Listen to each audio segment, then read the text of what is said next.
Hey everyone, it's OJ here with another episode of Bitcoin Simplified. It's time to talk Bitcoin and some of the forks, so stay tuned.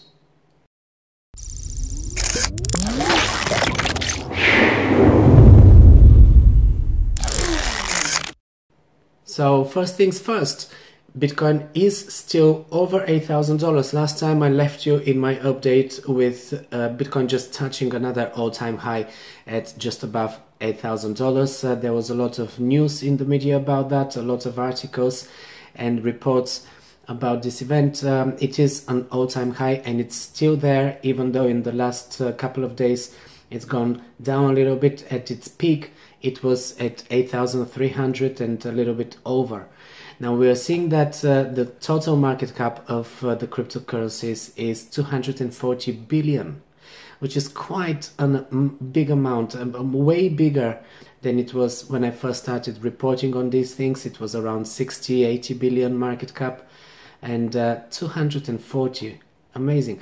Bitcoin itself is at 135 billion, which is slightly over half of the total cryptocurrencies market cap, which is a healthy percentage for it to be, and 135 billion is in fact more than McDonald's market cap, which is something that I heard earlier and I checked it myself. The McDonald's market cap is 134 billion, so Bitcoin is officially bigger than McDonald's. Well, in terms of volume and market cap at least. In popularity, it is still not there, which is great for us because we know that as soon as Bitcoin becomes as popular as McDonald's, then we're gonna be having to cash out, and we are looking forward to that. Of course, a lot of people are keeping their Bitcoin. Today I saw an article.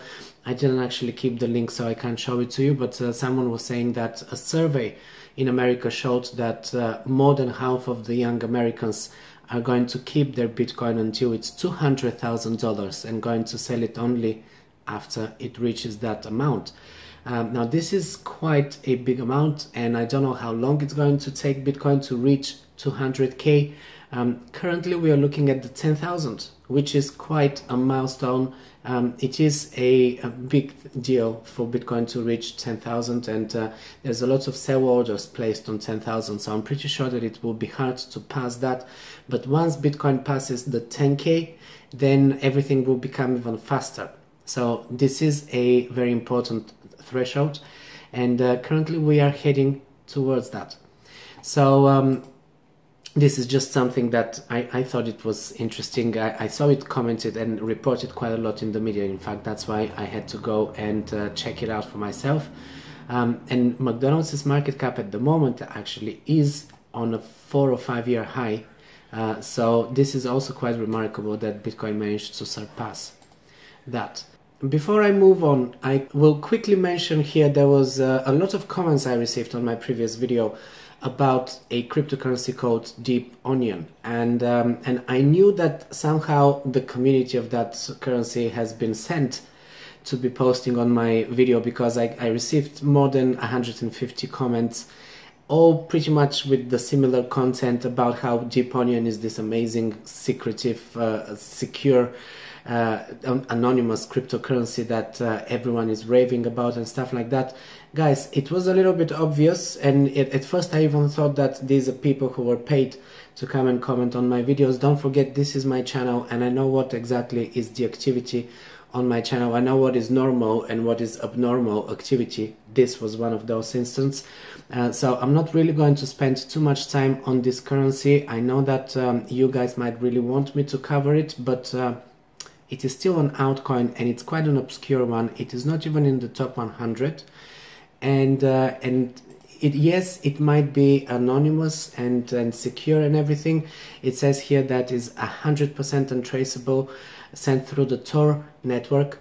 Fair enough, that could be quite true, but at the moment this is just one of the many altcoins that don't really have much going on, and the market cap is not even in the top 100. It's 180 or something like that in market cap.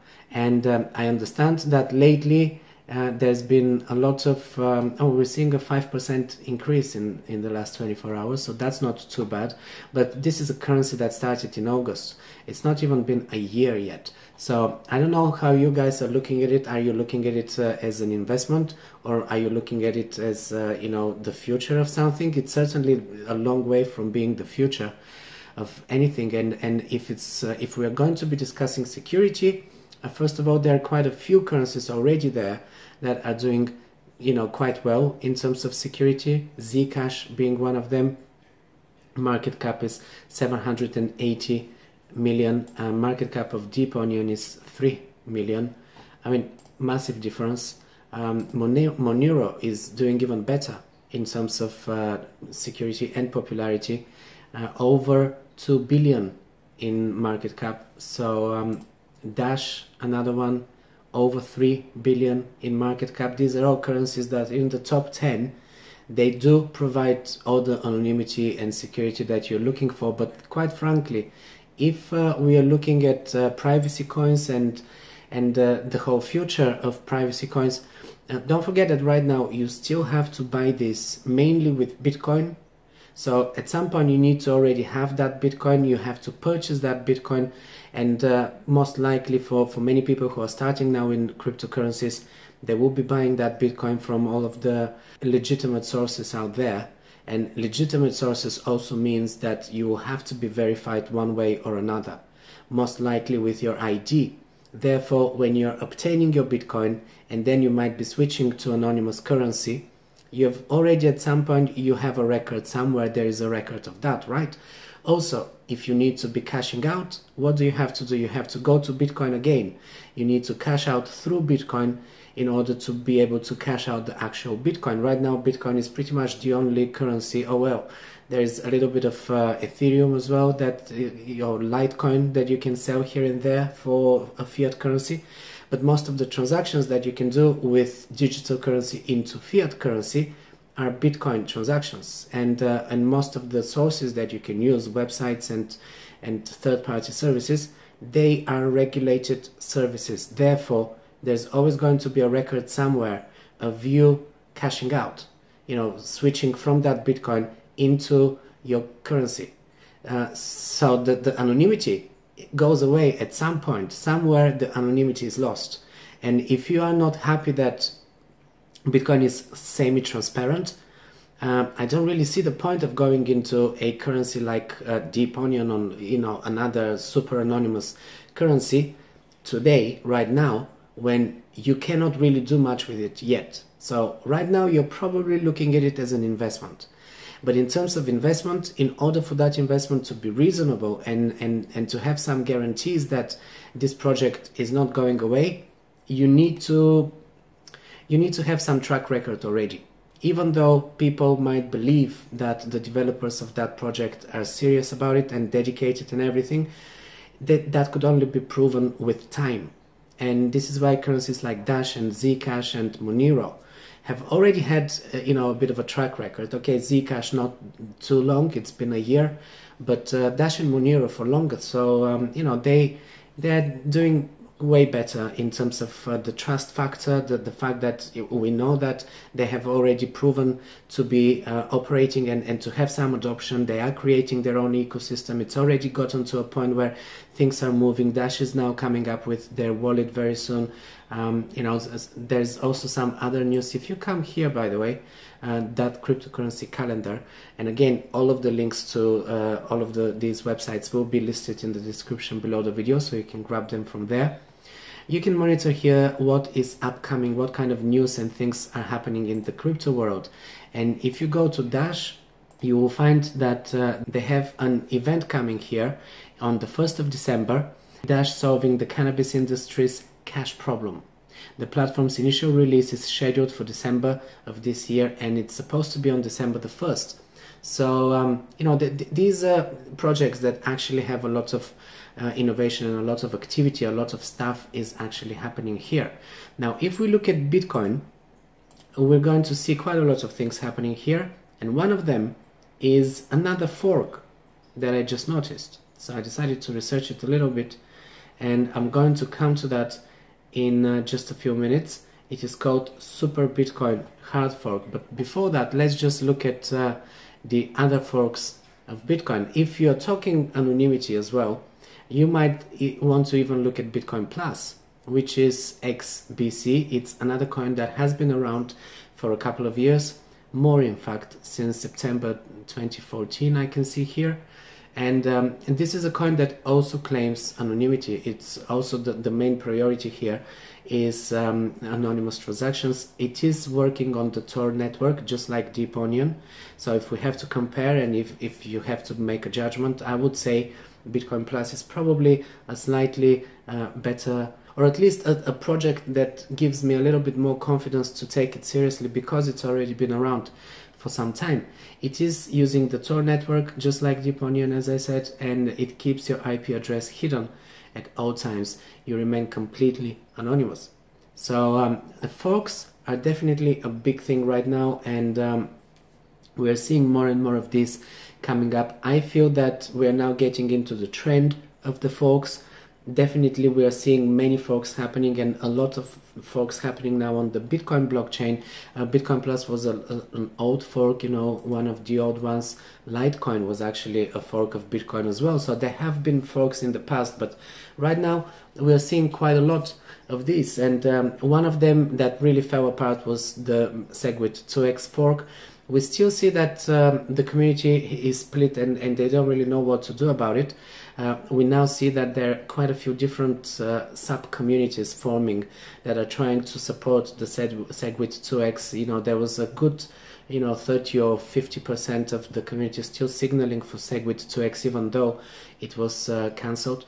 And there are a few websites already that are trying to do something about it. Now, we don't know which of these projects will succeed. This is one called bitcoin2m.org. Then we have another website here, bitcoin-2x.org. They're also supporters of the 2x. Then we have this one I already reported in my previous videos. This is bitcoin2x.org. So quite a few different websites are trying to solve the problem with the Bitcoin 2x fork, and probably trying to bring it back at some point. We don't really know what is going to happen with this. But one fork that was really successful and also quite successful recently on the back of the failure of the 2x is Bitcoin Cash. So Bitcoin Cash is currently the most successful fork that occurred ever from from the main blockchain, from Bitcoin. It split on August the 1st, and it was caught in the last minute, so it took everyone by surprise. But the main reason why this fork is becoming really successful is the fact that some really big names who are involved in the Bitcoin industry, people like Roger Ver, who is quite out there promoting Bitcoin Cash. He owns Bitcoin.com, he owns that website, which means that Bitcoin is definitely suffering from the big defamation campaign that Roger Ver is involved in regarding Bitcoin. Bitcoin.com is constantly having articles supporting only Bitcoin Cash and promoting Bitcoin Cash, and it turns into the point of becoming a propaganda. This is why I'm not really reading Bitcoin.com that much anymore. Even though they still publish some good articles, it is definitely not the source that I'm taking seriously when we come to reporting on Bitcoin, because Bitcoin.com is currently reporting about Bitcoin Cash, and it's trying to manipulate the public opinion. People who are inexperienced, and they would go to Bitcoin.com as the source to read about Bitcoin. They will find a lot of articles that are against Bitcoin, in fact, and proclaiming Bitcoin Cash as the new Bitcoin. So be careful when you're reading articles from Bitcoin.com, that's for sure. But it was a really successful fork, and they do have quite heavy marketing. They do spend a lot of money on marketing and projects and contracts with big corporations and stuff like that. So Bitcoin Cash is inevitably a very strong contender to Bitcoin, and we will have to keep watching this fork. We'll have to keep an eye on the development and how it will compete with Bitcoin in future. A much less successful fork was Bitcoin Gold, which forked just a few weeks ago, and to this day is not yet fully in distribution, because they didn't really get all of their security sorted out. I know that I did a few interviews with the developer Martin, who is a great guy. There are some very good guys working in this project, but originally the project started as an airdrop. The main idea was just to create some a fork, you know, some coins, extra coins out of thin air, and then later on some other people got involved in the project, people with more integrity like Martin, and people who are trying to actually make it a successful project on its own merit rather than just being yet another airdrop. Currently it is standing at $266, which is a whole 15% up from yesterday, and yesterday it was almost 100% from the day before. So we are seeing some good movement here. Of course, there was a bit of a dump happening when people obtained their coins, which was a week ago, just over a week ago. But there's still people waiting for some coins. I know that I have coins in Xapo that I cannot access because they still haven't released them, and I have coins in Coinomi that have been released, but I couldn't add them into my Bitfinex a few days ago because they didn't yet open their wallet as well. So, you know, things like that are happening with Bitcoin Gold. They are a bit late with meeting their deadlines, and I'm curious to see how the price will develop for Bitcoin Gold. But Bitcoin Gold was not a competitive fork, it was a friendly fork, as we call it, because they didn't really try to go against Bitcoin or compete with it. They are trying to just be something else, and you know, they're providing easier mining and stuff like that. They have a different agenda than Bitcoin Cash, which is clearly trying to take out the crown from Bitcoin and become the most used Bitcoin worldwide. Now, I don't really have a problem with Bcash becoming the cash version of Bitcoin, and if you need to make many transactions, you know, you can go to Bcash and use that because it might be cheaper or faster or any of that. But when I see Bcash using the rogue marketing tricks to manipulate public opinion and trying to weaken the main coin, Bitcoin, I don't think anyone will really profit from a weaker Bitcoin, because weaker Bitcoin will also mean a lot of uncertainty in the whole crypto space. I mean, we see that every time Bitcoin falls down by 10 or 15%, there is a drop in the whole crypto market by 20 or 30%, sometimes more. And Bcash is still an alternative coin. It still belongs to that crypto space. It will still be affected if the general trust in Bitcoin is weakened, and if there's a lot of FUD on the market about Bitcoin and what's going to happen, the future of Bitcoin, people are not necessarily going to go to Bitcoin Cash. Of course, this is our business in the end of the day. It's all about making money, so competition is inevitable. Competition is healthy because it creates variety and everything. But in this case with Bcash, it's not exactly the kind of competition that I expect to see. Which brings me to the next fork, the December fork, which I mentioned about. It's called Super Bitcoin. This is their website. Supersmartbitcoin.com is the website. And the slogan, "Make Bitcoin Great Again." I think we already saw that earlier. Let's look at the features that they will have, because to me this coin seems like someone just decided what are all of the things that people were talking about and people want to see in Bitcoin, and let's add them here and let's see how great we are. So they will have smart contracts. Smart contracts is something that Ethereum started already with, and for some time Vitalik was actually trying to persuade the Bitcoin core team to start implementing smart contracts, and they were resistant, so this is why Ethereum was born. So they're adding smart contracts on Bitcoin. Now this is something that we've been hearing for a while that is supposed to be happening in future. So with Super Bitcoin, you're already having it. Lightning Network, the next thing that I wanted to discuss. I mentioned in my previous video that we need to pay attention to the Lightning Network. It is something that will probably come to Bitcoin very soon. They're adding it already, Super Bitcoin. The zero knowledge proofs that everyone is talking about, you know, the anonymity that everyone is talking about, the popularity of privacy coins. We are seeing this addressed in here as well. And let's not forget, a really popular topic was bigger blocks. So why not add a bigger blocks as well? Just let's have everything here and let's have a Super Bitcoin. Right, as an idea, it sounds great.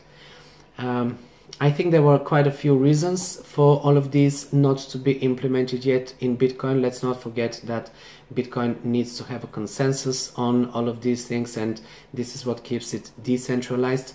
As an altcoin that is forking from Bitcoin because they already want to implement all of this, it just shows you that this cannot really be a properly decentralized coin. There are people who are deciding these features. There are people who are also going to be pre-mining quite a few coins. I believe something to the amount of 200,000 coins will be pre-mined, and basically there are still a lot of question marks with this fork, because we don't even know exactly who are the people from that team. There are 3 people currently that are involved. Are these really all of the people that are involved in a big and ambitious project of that kind? I would be surprised if it's only 3 people. Li Xiaolai is one of the main foundation members, and then we have Ranger Shi, who is the chief scientist. Now, I haven't researched these guys very much, so I don't really know much about this. If you think that this is an important fork, please leave a comment below the video, because then I will do some more research and I will start commenting about it. But so far, I might be reporting on it every now and then just to see how it's going to go. It is supposed to be forking in December. Let me just see the date again. 17th is supposed to be forking, so that's another thing to look forward to. So I'll definitely make another couple of updates on this. And if I consider it an important one, I might start doing a more regular reporting on how this will develop and what we need to do about it. So far, I see it as just another airdrop. Quite possibly that's what it is. And it looks like it will be a friendly fork, meaning that it's not really going to be competing with Bitcoin the way that Bitcoin Cash was competing. Now, about the Lightning Network, there is a brief mention of it here in an article from yesterday in the CryptoCoin News. It's an article about the price of Bitcoin going above the 8,000 mark. And there are 3 factors here that are pointed out why this could be. One of them is the successful Lightning-based atomic swap. So basically the Lightning Network is something that was already started being tested in alpha stage on the Litecoin network, and now they're saying that the first off-chain atomic swap was completed here on the Bitcoin testnet.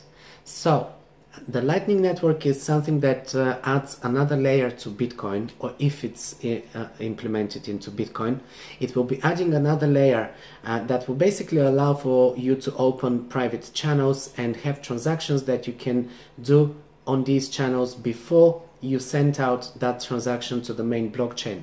So that will basically create a lot of volume of transactions, a lot less volume of transactions on the main blockchain, because now what can happen is, if you're a business or if you're running a node, you might want to open a channel between your customers or between even just friends, and you can do multiple transactions to the amount of a certain amount that you decide. Let's say for 1 Bitcoin, you might do multiple transactions back and forth between different people. It could even be just, you can have your small network of people and you can send money from you to person B through person A, even though you are not connected with person B, but you're connected with person A, so you're both connected with that person. You'll be making transactions, and typically if you do this today, you will make 1 transaction to person A, they will make another transaction to person B, so it's more transactions this way. And then if there are more transactions to happen, you will still have to go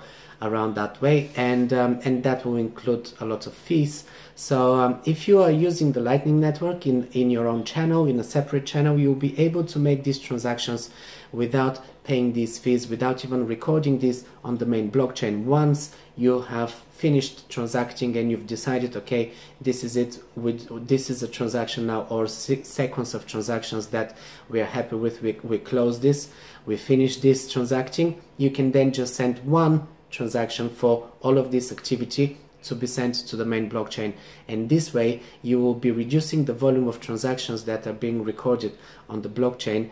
And with less volume, we know that means faster speed, and less fees. So the Lightning Network is a great innovation, of course, and I'm eager to see how it's going to develop, because I do believe that it will help the scaling issue tremendously. It will probably resolve the scaling issue once and for all, and the main reason why we are eager to see the Lightning Network is the fact that it will eliminate the need for the bigger block sizes. We know that many people want to see bigger block sizes, but what they don't realize is the fact that with bigger block sizes you're reducing the ability of people at home and the small miners to be mining Bitcoin, because they can't mine bigger block sizes. I heard in one interview that anything above 4 megabytes becomes too difficult to be mining on a simple computer with the simple equipment that you might have. Therefore, people are not really keen on the 8 megabyte block sizes of Bitcoin Cash, and this is why the SegWit 2x also didn't really go through. The Bitcoin core team is not very welcoming towards enhancing the blocks, introducing bigger blocks. This is why the Lightning Network is now coming into the picture, and quite soon we should be seeing more and more of these news. So it's definitely one to watch, and I'm pretty sure it will be a soft fork, so it will be something like an update that you will be able to use if you want, but you will not be forced into it. At least that's what I'm hoping to see. It will be great to see a soft fork, which is a backward compatible fork. There is a website for the Lightning Network, so I'm going to have the link here, so definitely make sure that you check this out. And there is a great video here that explains exactly how it works, so this is another thing that you should be looking out for. There's also some information on the Wikipedia page. Okay, so with this I'm going to wrap up today's report. I hope all of this was informational and useful to you. If you like the video, give me the thumbs up or share it with other people and leave me a comment below the video. I want to find out, what do you think of the coins I described here? And is there a coin that you really want me to cover?